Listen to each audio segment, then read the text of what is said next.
Okay, so hello and welcome everyone to episode 3 of Talking Shop with Tony Abbey. My name is David Quinn, editor of NAFEMS Benchmark magazine, and I'll be your host for today.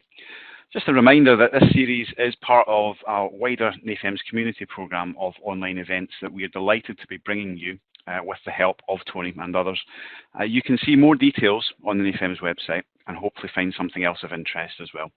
So this week we'll be looking at free body diagrams. We'll kick off with Tony's 30-minute presentation, then open things up to your questions and comments. So without further ado, I'll hand you straight over to Tony. Thank you very much, David, and welcome everybody to session 3, free body diagrams. So why free body diagrams? It's basically answering the question, how does the load get into a structural component and how does it get out? And when you're trying to set up an FEA simulation, you might not be able to create a free body diagram necessarily from scratch, but it's very, very useful to understand how that load gets in, how a load gets out, and really therefore to understand the load path. And I think that's the important thing. What is the load path? I was always kind of blown away when I was a young stress engineer. The experienced stressmen, hand stressmen, they never heard of FEA, didn't use any kind of tools like that. They could look at a structure, come up with these free body diagrams, and really understand what that load path was doing, and then how to apply detail hand stressing type approaches. I struggled to come up to that kind of level. As I will mention, I think it's a bit of an art rather than science. It's just something you're able to do or easily, or you've got to work at it. So a free body diagram is a picture that shows all the external balancing loads acting on a component. What it doesn't show is all the internal forces and so on. It basically says this is the external balancing sets, and there's the free body diagram. It includes a set of applied loads or forces and then reaction forces. And it's used to check that all the forces are in balance, but also probably more importantly to get our understanding of that internal load path. This is the key to a free body diagram is equilibrium. So basically in 2D representation, like in an XY plane that we've got here, we've just got a simple beam, it's a cantilever beam. We're going to summate all the forces in the X direction. And in fact, here there's no axial loads and no axial reaction. So their summation is 0. We summate the forces in the Y direction, and here's obviously the vertical force here. That's going to balance us to a shear value at the end there. And then a moment, well, there we can pick whatever point we like, and that's part of the art. You just say, well, pick a moment, say here, and then we can do the moment balance. And here, fully, you would have 3 equations, 3 unknowns. In our particular case, we just got 2 equations and 2 unknowns, the unknowns being the shear force and the bending moment to the root here. Now, that's pretty straightforward, and you've probably all done that kind of thing at college. It's a bit tedious, but not too bad.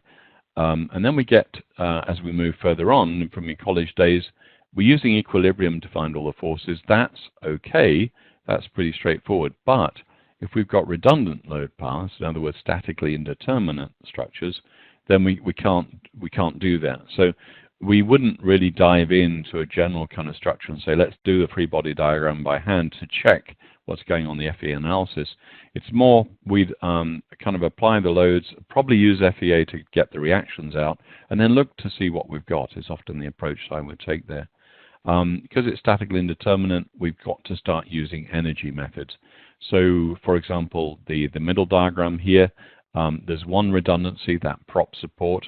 So we can use method of cuts, Castellano's theorem, all sorts of different methods. Basically, because it's an energy method, what's interesting is the stiffness of that support prop is going to govern how much reaction force goes through there. If it's infinitely stiff, there's a certain amount, that's a standard equation. And then we could have a spring in there which we could gradually soften. Imagine softening all the way down to so it doesn't exist. So we're controlling the amount of load that comes out of that prop there. We go to the bottom diagram, then we're also controlling the amount of moment that comes out. So these things, the one in the middle, yes, I could still remember how to do that. The one on the bottom, 2 redundancies, it's getting really tedious to solve, and we just don't do that. We would use FEA to do that, or that simple case like that, I could look up Rourke's formula for stress and strain, and that's got a standard solution for that. So basically, we're not probably going to be able to create the free body diagram from scratch as we would do, say, on a college course, but we're going to be reviewing let's say the results of a free body diagram. So if we look here, what I've done is to run this analysis. It's got support points in red, reaction points in red, applied load in black.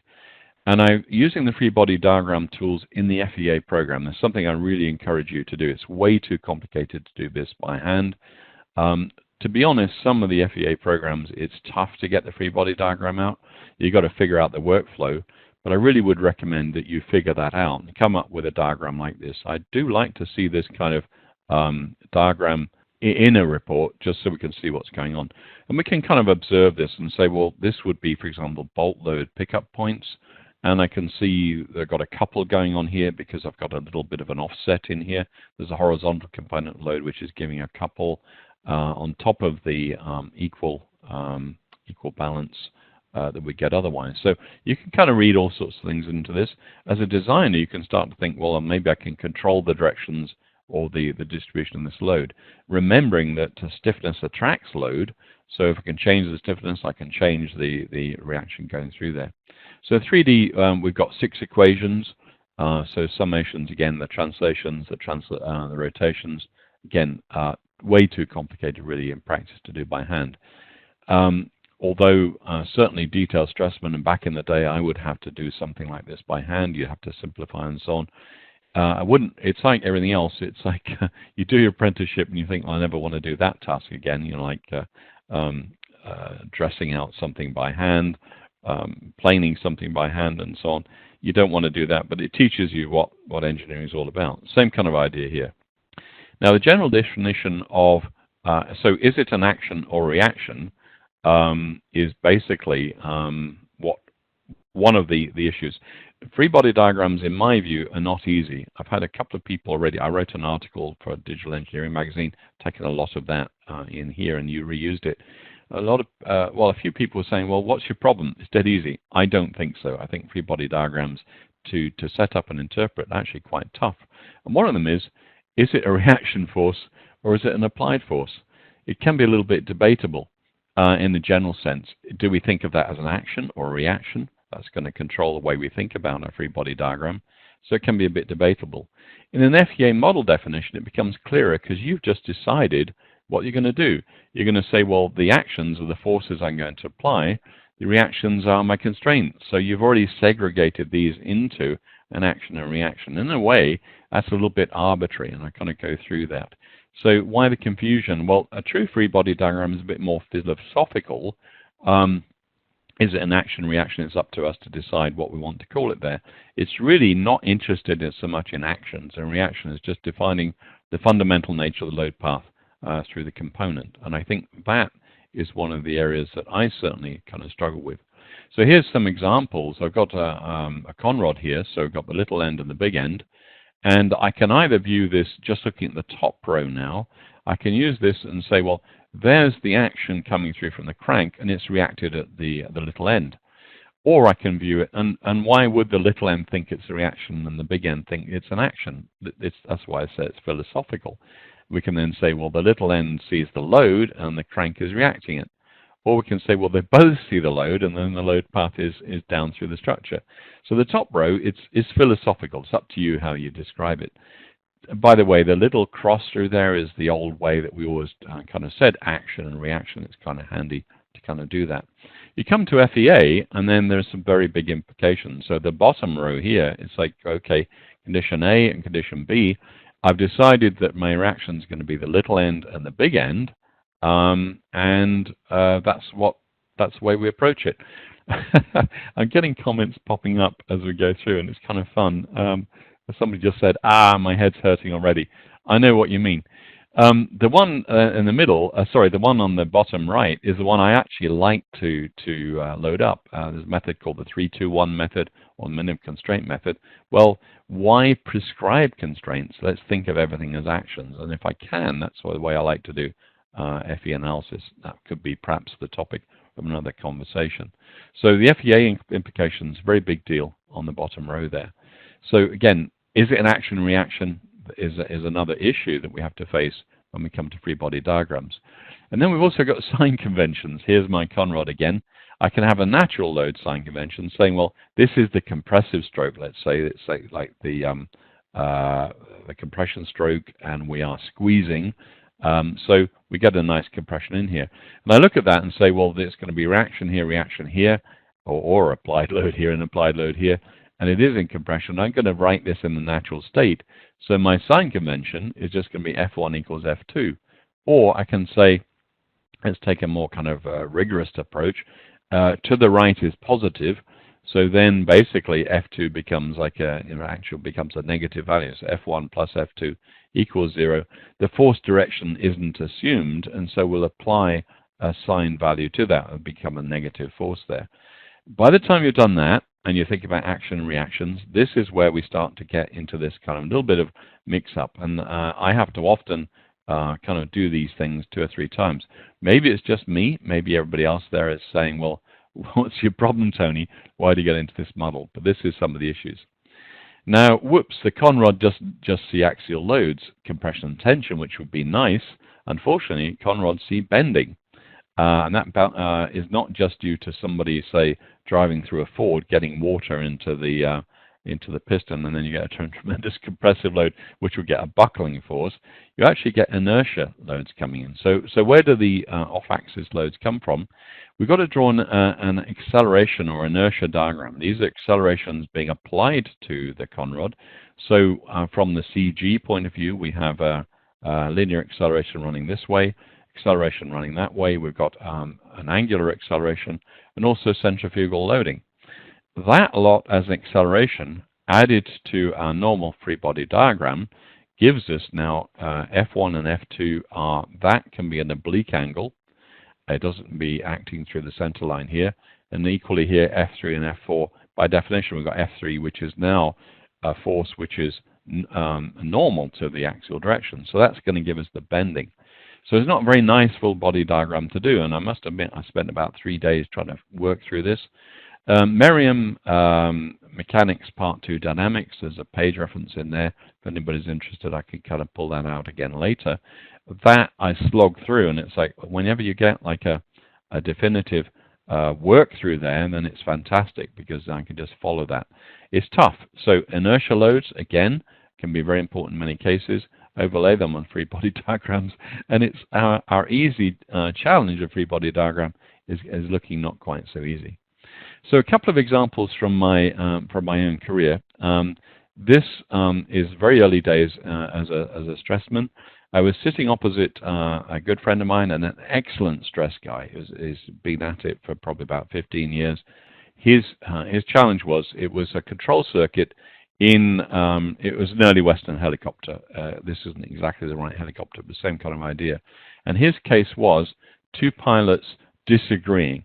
So here's the control pedals. It's not a rudder as such. It's a directional control, but we loosely call it the rudder. So here there's actually a gust lock on this one. But imagine a rudder pedal here, and one pilot decides he wants to go one way, so a big boot comes up in that direction, and the other pilot decides he wants to go the other way, so a big boot comes up in that direction. And basically, you then put a control load into that circuit, and that's a critical case when 2 pilots disagree. I forget what the formal specification is. We can call it the pilot disagreement load case there. So basically, the error was pilot A inputs 200-pound force, pilot B inputs 200-pound force, and what Nick said right at the beginning of his stress analysis was, let's put 400 pounds in the system, so in the cabling, in the control run. And that basically doubles the load up. Because if we look at this, this is my 2 men on a rope analogy here. Here's a guy pulling, in this particular case, 200 pounds force. That's how much it weighs. He weighs 200 pounds force. What is the axial load in the rope running around here is 200-pound force. We actually, what Nick did was he found this error right at the end of his calculations. He spent about 4 or 5 weeks going through the complete control circuit, lots of pulleys, lots of wiring, lots of push rods, and then he found he doubled the load all the way through. And so all the little detail, the push rods, pull rods, brackets, fittings, and so on, he'd been muttering and cursing all the way through that these designers, these guys aren't very good. The reserve factors are low, and he had to get into all sort of fiddle factors and so on to try and push it up, and then some recommendations and so on. So he was very suspicious. Well, not suspicious. It was it was just not very good design. And the reason was he'd put double the load in. So that's why the reserve factors were low everywhere. He collapsed head down on the desk at that point because basically he suddenly realized all his work was junk. All the carefully argued cases, form factors, a little bit of plasticity and so on, all had to be stripped away, start again from scratch, and then basically rework it with 200-pound force going through the system. We called him for about 2 or 3 months afterwards, we called him Two Men on a Rope Nick. That was because we just said, okay, let's think about this. It's 2 men on a rope. Now, somebody pulled me up on this the other day and said, well, there is a load of 400 pounds, and it is a reaction force through the pulley. So I hadn't completely finished this diagram, so I will do that now.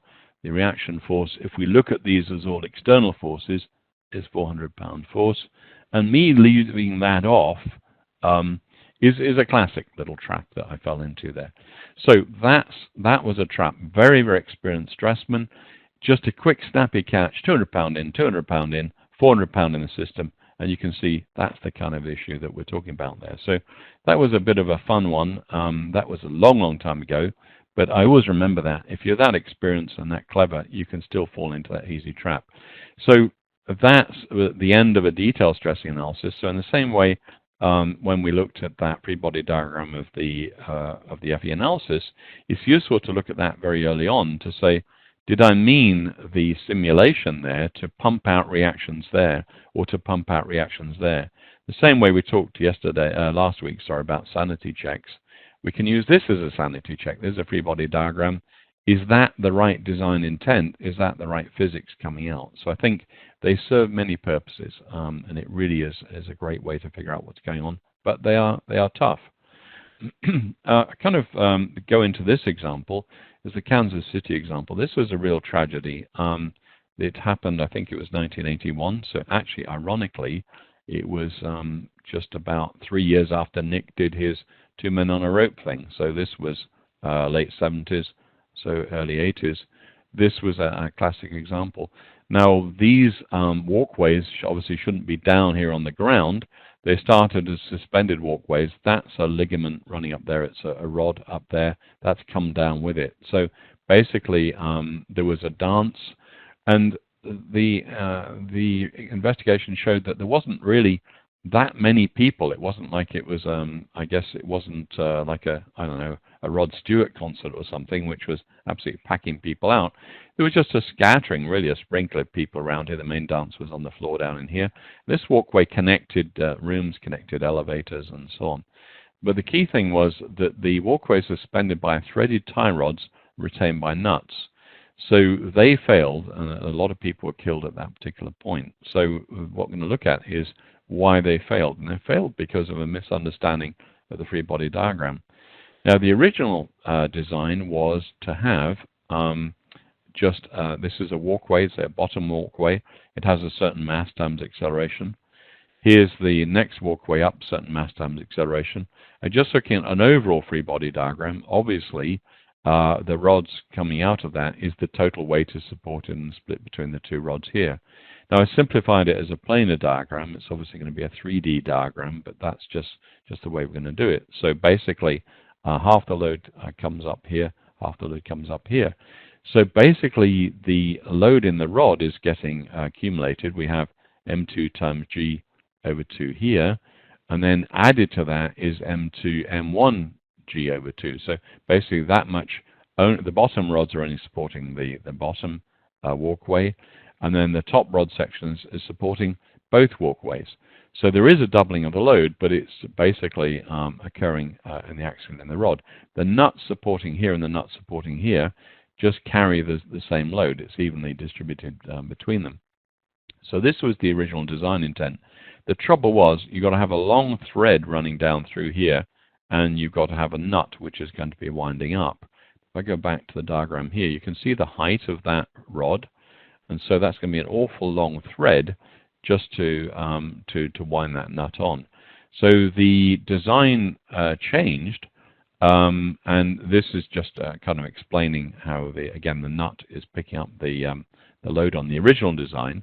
So just kind of confirming, what I've done is to say, imagine that load is just split, say, that face and that face of the nut, just a way of illustrating it. So we can agree there that if the mass of the two walkways is the same, the load's going to be the same on the nut there, and that was just a simple assumption in there. So the load is this picks up the load due to that walkway. This picks up the load due to that walkway, and we could call it like a passing load from the bottom walkway, passes through this rod up into the main support there. So the load on each nut is equal, and that's basically what we're doing there. Now, I've got to say, it took me to get this right and double check, it took me a couple of hours. It's actually very straightforward. And at the end, I'll just show that little cartoon at the end. It's actually, conceptually, it's a very simple idea, but we can get bogged down in all the other complications that are going on. Now, the initial installed assembly, what was actually put in, deviated from the design because they basically said it's not practical to thread the rod all the way through. If we split it like this, then I can thread that end of the rod, that end of the rod, this end of the rod, and then from that point of view, from the actual assembler point of view, and I guess the manufacturing point of view, it's a lot easier. So this is what they did. They decided the single rod concept wasn't practical, so this is the approach. So on the face of the external free body diagram, you know, what's changed? Big deal. We're applying the load from the bottom walkway, the top walkway. It's pumping out in the end through this rod here and this rod here. If we compare back to the previous free body diagram, externally, somewhat similar kind of load path. I think this is probably what happened. Somebody looked at that external load path free body diagram and thought, well, there's really not much change in there. First glance, the free body diagram seemed to show very similar load path. The walkway loading is accumulated. This has the bottom load. This has the bottom load plus the top load. But the only obvious difference is the offset moment. We've got a kick moment coming in here. Now, we were always taught in aircraft stress work and design work, kick moments are the devil's in the detail. And if you do this, then we've got a local moment being introduced here. Now, when I first looked at that literature, I thought, well, yeah, they've introduced that offset moment, and that's going to hammer that structure locally. And I'm going to do an FE analysis. I'll show you the results of that. And it shows that, yes, the bending moments are very, very important. But they're actually secondary. They're not the deciding factor. So it's a secondary factor. So in the free body diagram I've shown here, and also in the report free body diagram, and lots of people have echoed this, we're actually going to ignore the little kick moments. And again, I want to emphasize that's just really because people decided this is the important thing for clarity. That's been ignored. If I did this in a stress report and ignored the kick moments, then I would get kicked in a different way. So again, trying to simplify what's going on, it's the kick moments are there, but they're not so important. If we look at the joint free body diagrams, and this is a key thing, this is a free body diagram, not of the overall structure. Free body diagram, it's like a compound free body diagram showing the joint reactions. And this is the free body diagram that was really not included in the discussion. If we look at this, the bottom walkway, and we're just looking at one nut, is being the nut is carrying the load and then transferring into the rod. And equally, that load is being carried up and then rod are reacting through down there, putting that load into the upper walkway. So the upper walkway is already had the load coming from the bottom walkway, and then so the nut here has to carry the bottom walkway load plus the upper walkway load. So basically, it doubles the load in the nut. And so that, we can look at it different ways. That's the total reaction. As we know, we've accumulated that. That has to be reacted by one nut. So to put that in balance, by definition, we've got to double the load in the nut. This is what was missed in the free body diagram, or there was no evidence of a component free body diagram. So this point seemed to be missed, and in fact, the tragedy was that the reserve factor or the margin of safety on the original design, the straight through, wasn't sufficient to deal with a factor of 2. So it was already, I think, a factor they worked out about 1.2. So you take 1.2 as your safety factor, double your loads, and then it is basically is doomed because of that. So it really was a very sloppy piece of design. I wouldn't, I'd never like to point a finger because everybody can make these kind of mistakes. So, but it's something, again, we can benefit from seeing this was put in practice, and this is basically, somebody says, kaplunk, there we go, failure. So I've taken a picture and I'm just trying to kind of give a more detailed diagram or a clearer diagram of what's going on. This is the free body diagram we've seen. This is the rod pulling down, so that's still extant, that's still there, the rod to the lower walkway. The rod to the next walkway up has basically burst through here.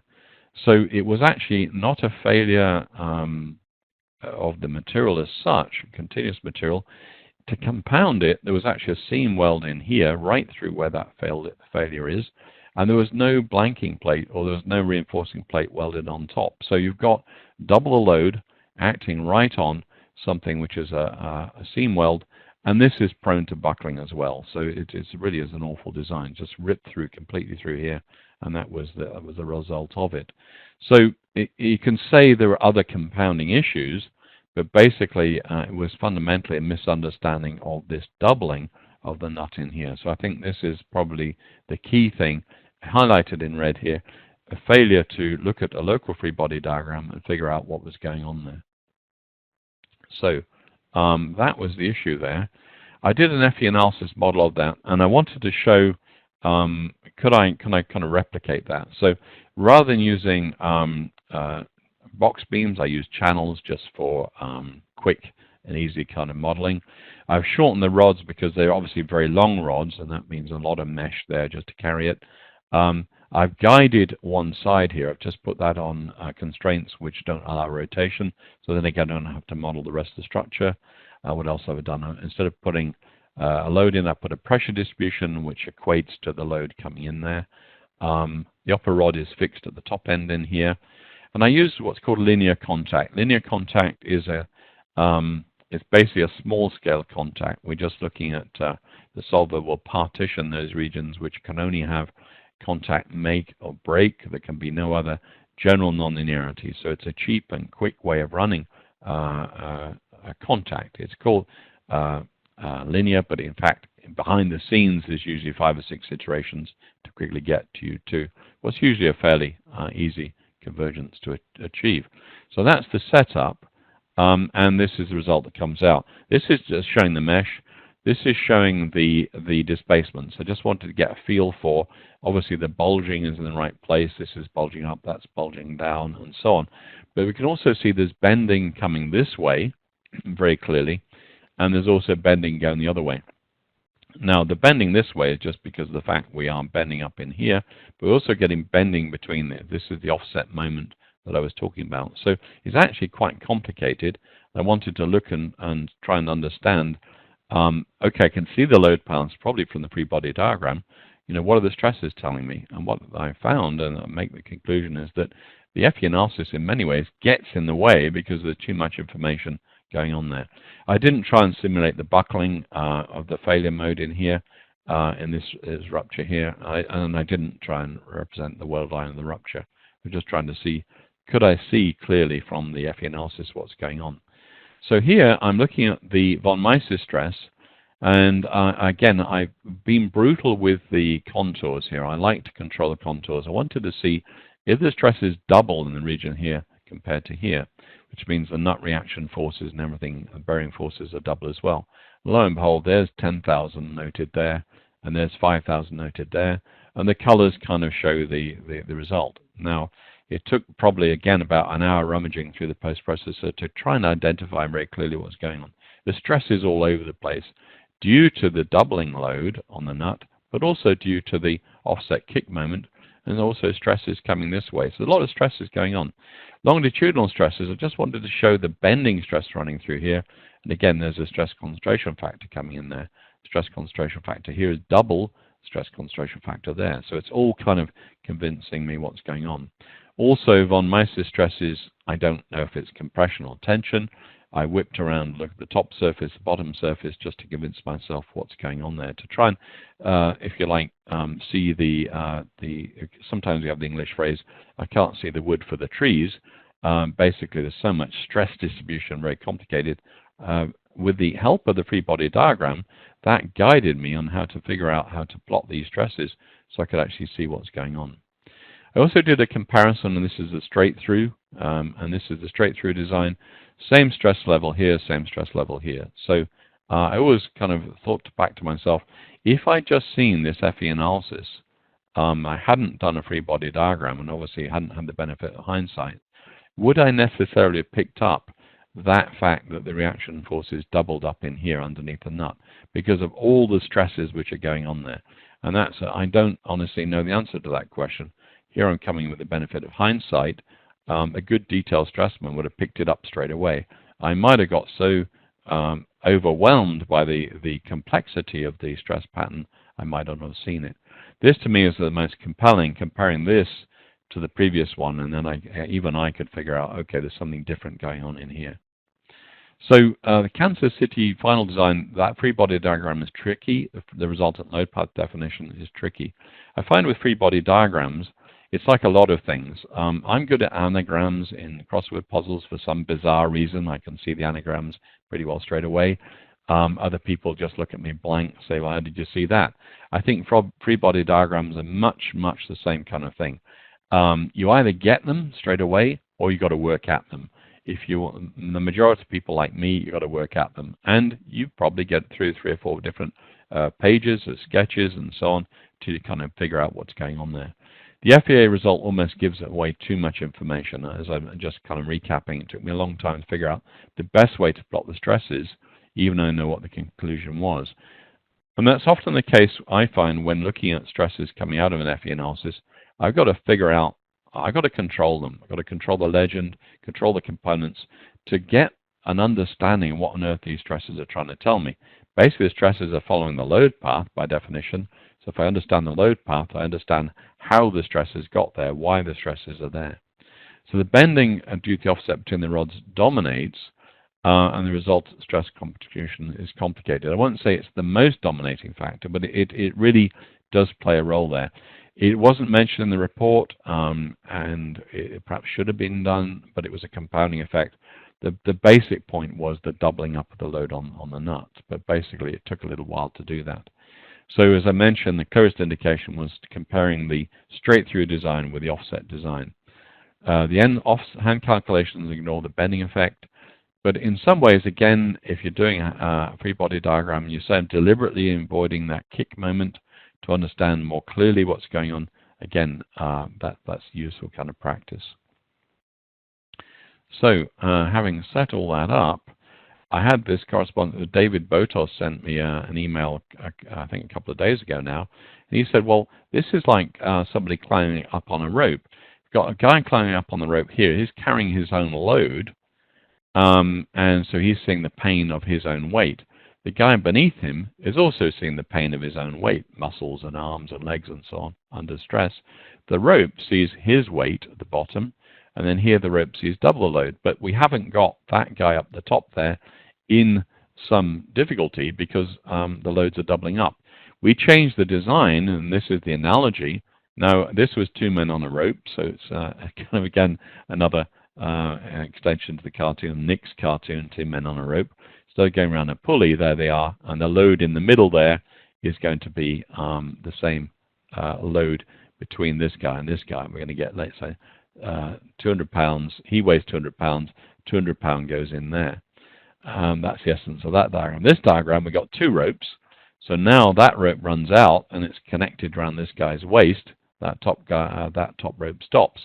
So what does the guy? You can imagine the pain there. This guy not only sees his own weight, but he sees the weight of this guy hanging down below there. And that's exactly the analogy that we have with the Kansas City doubling the load on those nuts. I think this one is pretty easy to understand and look at. And that's the difficulty of getting from all the complexity of the detail, the complex stresses and so on, and be able to absolutely identify what's going on there. So that would be my recommendation there, to think very clearly what's going on there. Thank you, John. A glass of wine really helped with the cartoon sketch there. If anybody wants it, by the way, I'm more than happy to send them the image there. It's kind of fun to create it. So thank you very much for watching. As usual, I've overrun a little bit. I'll clean up the video. We'll post it on YouTube and our respective websites. So look out for the link, which will be coming shortly. Next session is next Friday, April the 24th. And we dive into probably what, I don't know how many people are going to tune into this one, David. It's probably everybody's pet hate subject, Moore circle. It's a very dry theoretical thing. Everybody hates the theory. Is it relevant today? And I think it is, but I will put forward this proposition. So I think at that point, I've just got, that's my last slide. I've just got some work areas here. So I'll hand over to you, David, to wrap up, to take us into the Q&A. Thanks very much, Tony. You didn't do a very good job of selling that. Moore circle. I'm sure that there will be people who will come along and have a listen. But yeah, excellent. Thanks very much, Tony. We do have some questions in the Q&A box on the right-hand side. I'm sure you can see there. I don't know if you can see what we have submitted there so far, Tony. There's quite a few. Yes. Darren makes a comment, really. It would be good for users to understand the difference between free-body diagrams and FEA loading diagrams. Yeah, I guess I think the point probably being made there is the FEA loading diagram is just showing one side of the story. This is the load we're putting in. The free-body diagram will include the reaction paths as well. And it might well be that we need a nice tool, FEA tool, to actually show those reactions as summations, because again, it's going to be very difficult to do that by hand. But yes, very good point. Pavlos says, can we be working use a free-body diagram for fracture mechanics problems as an example, crack path problem? Yes, this is an interesting one, because the free-body diagram is going to the overall free body diagram is going to remain constant, perhaps. Maybe the load path will change in the presence of crack, so it would be a good application to be thinking about. Ivor makes the point that many FEA programs have poor precision on reaction force calculations. He puts in parentheses, not the program he's using. Okay, Ivor. I agree with that. Some of them, it depends. I'll be a little bit careful here. If it's an adaptive program and it's increasing the precision, then you usually have to ask for high precision to make sure you've converged to those reaction forces. And there the actual reaction forces become a measure of the accuracy of the precision. So some of the meshless techniques and so on, that would actually turn it on its head, Ivor, becomes a metric. If the reaction forces balance, then we have achieved the precision level that we're trying to go for. But again, it's something to watch out for. I'd say my more concerned about that would be that a lot of FEA programs, the workflow is really tough to get the free body diagram out. So that would be my approach there. Tommy asks, what kind of approach would you recommend to study free body diagrams in multi-body FEA with contacts? I think multi-body FEA with contacts is that's a very good point. What we'd really like to look at is within those contacts, what is the net action or reaction as we see going through each one of those contacts. So we've got an assembly, well, let's say with different components, then getting a free body diagram through the, we basically separate the components out. And like the conrod, essentially, that could be part of an assembly, a multi-body solution. We could say, well, let's actually look at the contacts, the reaction forces in each one of those kind of component by component. Something I didn't mention, but with that conrod, particularly with the inertia loading, that inertia loading is very, very tough. A free body, multi-body tool, which is basically, it might even just be using rigid body kinematics, is a very powerful tool to show us that kind of diagram. So we could be extracting that kind of diagram out. Free body diagram, thinking of it just from a kinematic point of view, not worrying about the flexibility of the joints at the moment, could be another interesting approach, and that might answer Tommy's question as well. A kinematic free body diagram tool or kinematic rigid body tool, not worrying about the flexibilities yet, just getting our reaction forces out could be very useful. So maybe it would be interesting to, we could do all sorts of things. Maybe we'd, again, simplifying the model, maybe not worrying about mesh convergence, just simple model to get our reaction forces out, then we'll worry about the detailed stressings later. Could be, again, another approach in there.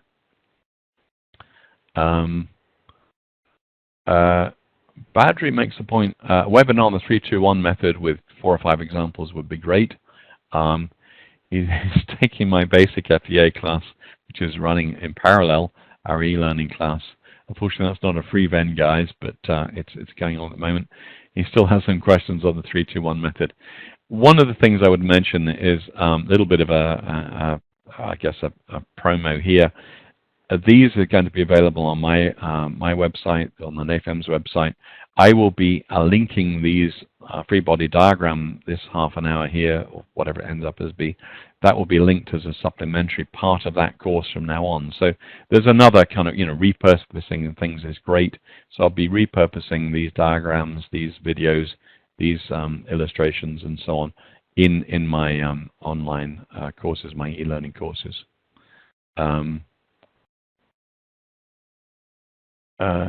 David says, Tony, is it worth pointing out risks associated with inertia relief, which automatically calculates the restoring force in a moment, which would be wrong if the free body forces don't balance? David, that's an excellent point. The inertia relief basically says we apply our action forces, so we can think of those as applied loads, and then the distributed reactions, or instead of providing reactions, basically we have distributed resistance, if you like, as a distributed inertial load. So the classic example, let me go to a blank sheet here, would be an aircraft wing, and we are going to apply, let's say, aerodynamic loading, the classical approach, and then the aerodynamic loading, that's it. We put a minimum constraint set, kind of, sort of, on this, and then basically we react that out. Well, what happens is it looks at the structure and says, we've got mass distributed throughout the structure. What will the reaction be? It's based on the mass distribution of the structure. So we will have our inertial loads, which inertia relief will calculate as distributed loads through here. If I go and sneak in and put, say, for a big engine underneath here, then there'd be a big reaction force coming out there. But it's up to the solver to figure out, based on that distribution of material, essentially, mass, what the reaction forces will be. If that, and that's okay, that's a valid usage. If I see something like, let's say, a simple application of a conrod, I've got to kind of sketch this now. So I've got a conrod here. Sorry for the really woolly sketching. And we just say, well, there's the big end, the little end, and I apply an action force through here and say that's the load that we're seeing. If you use inertia relief on that, inertia relief, I'm going to switch the colors around the other way. Inertia relief is going to say, okay, as a distributed resistance, I'm going to resist like that. So it would just distribute those inertial loads through there, which is completely meaningless. We expect to see the reaction coming out here at, say, the big end, if this is the little end, not as a distributed inertial load through there. Now, you could well put an out of balance reaction force here and then say, well, the net out of balance is going to be resisted by inertial load. That would be a correct application of free body diagram and inertia relief. The previous one, without putting that reaction force in there, if I can grab it, that out the way and just saying everything is reacted by inertia, there's no actual reaction force coming out of the little end. You've got to put that in, and again, you'll have a an outer balance is carried by the inertial load. So actually, David, that's actually a very, very good point. And in fact, I want to perhaps capture that and put that next time I talk about free body diagrams. Misunderstanding due to inertial loading is a classic approach. The 3-2-1 method, which Badri mentioned, you've got to actually work out what the loading is, and you've got to apply that explicitly, so you don't have any implicit generation. So inertial relief can be a wonderful tool for things such as wings and anything which is genuinely reacted by inertial loads, something which you're kind of just saying, well, I don't know what the reaction forces are, let's fake it, then you can get into real trouble there. So Max, thank you very much for the comments. Darren is asking, Tony, can a simple free body diagram possibly predict outer plane stresses or something as advanced as fracture and fatigue? Not really. It's really confirming. So, for example, for fatigue analysis, we're looking for peak stresses at some particular point. We're using a free body diagram just to convince ourselves that that overall stress analysis that was giving us those local high stresses was correct, because the free body diagram looks sensible. We understand the load paths and so on. So in all of these cases, I'm saying it's not really to get down to the detailed stress level. It's to try and understand, is the load path right? Like the Kansas City thing, the load path assumption was wrong. Therefore, any stress calculation based on that would be wrong. Get the free body diagram. It's essentially trying to understand that load path. Load paths, we understand what goes in, what comes out, and where did it go. Where it went and what stress raises we saw is basically what's giving us our stress distribution. Brandon has promised me he'll tune into the Moore circle. That's great. I got to upsell it a little bit there, David. I'm gonna put Moore circle in a different light. I'm gonna make Moore circle more interesting. Maybe. that's the beautiful for next week.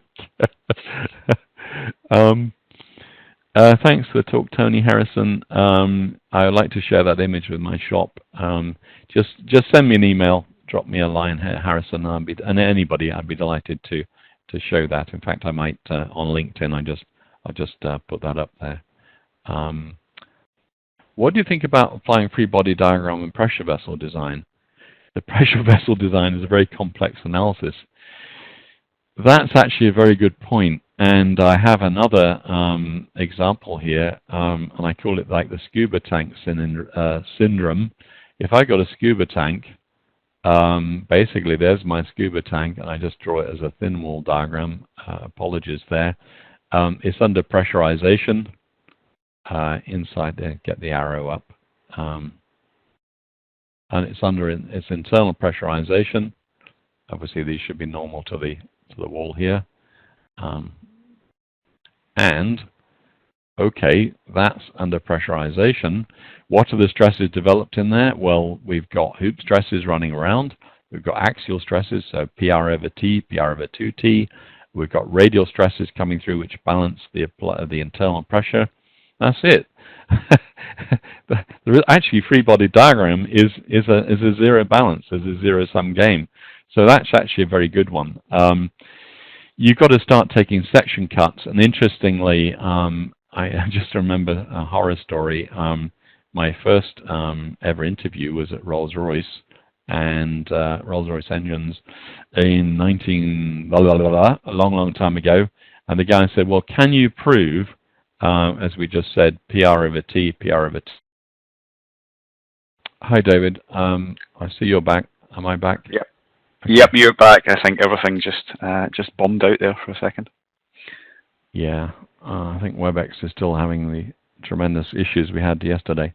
So I don't know how much of that we got to. Was there any dialogue associated with these weird diagrams in here?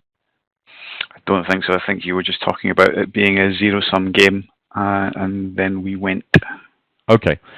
So what we can do instead is to take a chop through this section here, and what I was alluding to was an interview I had at Rolls-Royce for a job in sort of 19-something or other, and I won't quote the year.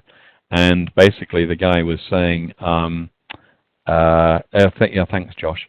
Can you prove the axial load is PR over 2T? So what you can do is a free body diagram.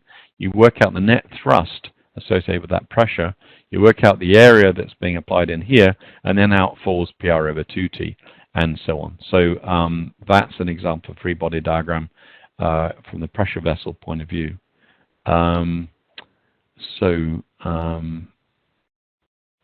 Seiko says he had a similar experience, a pipe handler with two places of gripping the pipe and a long cylinder connected to one of the grippers. In between the grippers was a connection which was strong enough, but it turned out it wasn't stiff enough. And I think there's a, well, up here, the solution was to put a lot more material to get back to a stress of 50 newtons per millimeter squared in the connecting material between the two grippers. So I think what Seiko's saying there was that a free body diagram overall would perhaps have kind of clarified that situation there. Jens says, interesting session. Could you please invite me to session 4? If you want to drop me an email, Jens, I'll make absolutely sure that that we send you an invite. Neda says, for the first example that I did, which I think was this little sketch up in here, you have reaction. We do not have reactions at the fuselage connection. Yes, you will do, and in fact, I didn't really show those. If I change color again, what happens is we can put in reactions in here, and we can actually designate what our reaction load is going to be. And what that does is to say what the net outer balance will be. So if I have an upload, let me put the reaction in the right direction, the delta between the applied load there and the reaction force there is actually going to be how much inertia load was being carried by this side. So you're actually quite right. You will actually have an overall free body diagram which will include that. This would be kind of like a lifting plate with no connection to this, say, there's a fuselage at this end. So it's slightly more subtle than I kind of gave credit for there. Maybe as a follow-up at some point, I'll actually do a proper free body diagram of inertia relief, including reaction forces in there. So you would typically say, well, this is the applied load, this is the reaction force, and then the outer balance netting resulting from that is going to be the inertia load in there. Ida says, the pressure vessel free body diagram to me as I was designing a reservoir, as I was thinking of internal water pressure influencing the external forces. Yeah, that's exactly the kind of thing which is very useful. Free body diagram of a reservoir, taking the just the pressure distribution, the reaction at the base, any resistance from any dirt behind and so on would be a great example there. I think actually I've just about run out of questions there, David. Let's see if I can see any more that I might have missed up as we go up through here. That would be a first. Yeah. That would be a first. Oh, it's great to see so many questions coming in. It's good that we're managing to get through them as well. I think the format lends itself to some useful discussion. It does indeed. James has a question. Are there any recommendations for how to determine what level of granularity we want for our free body diagrams? Or do we just cheat and use FEA at some level of complexity? That's a good question. If we're trying to get some overall sanity check, again going kind of back to last week, a quick rough estimate, for example, like a wing, approximate loads, approximate inertial loads, and approximate reactions coming through. If we're just looking for does that load transfer make sense, then I think that's a good approach. We don't have to go to the nth degree. Sometimes, for example, another a quick little example would be, there's always a danger of me getting these wrong as I sketch these up really fast, is the heeling and towing action of, let's say, something, we're applying a load up here. Oops, let me get my arrow up. And that we're applying a load up here. Oh, come on, arrow, fire up. There we go. Good, finally got it. Move that out of the way. So there's a load applied up here, and if this is connected and welded down to a plate, let's say down in here, then you could assume the load is distributed through there. If there's a single bolt pickup point running, say, through here, then what do we do about that? Well, there's going to be a reaction through the bolt here, and then we would really need to do a nonlinear analysis, or we can do what's called a heeling and towing type of action, or a prying action, where there's actually the old extreme case would be to say, let's pull this up here. We're going to react here, so it's towing here, and this is the heel here. So there's like a fulcrum, it's like a leverage action on the bolt here. It's going to see much more load, and that's the crudest free body diagram we come out with. I think to answer your question there, that would be a great first pass. Very simple to do, a simple free body diagram. We can do that by hand.